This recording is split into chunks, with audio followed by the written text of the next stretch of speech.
बांधकाम कामगारांच्या बंद केलेल्या योजना ताबडतोब सुरू करा. कामगार संघटनांची निदर्शने.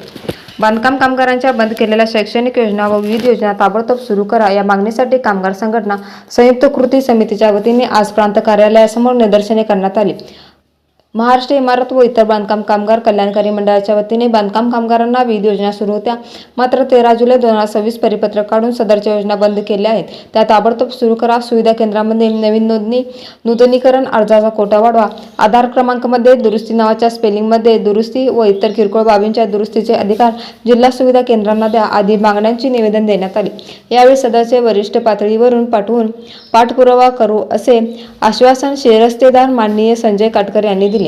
यावेळी आनंदा गुरव, राजेंद्र निकम, मदन मुरगुडे, सचिन साठे, बंडोपंत सातपुते, सचिन बिरांजे, शंकर नंदरगी, संगीता सिंग, संजय पुजारी, सुधीर अतिग्रे, मनीषा नाईक, सत्यजित निंबाळकर, अमित वडर, तौफिक नायकवडे आदी उपस्थित होते. विशाल क्रांती वृत्त सेवा, इचलकरंजी.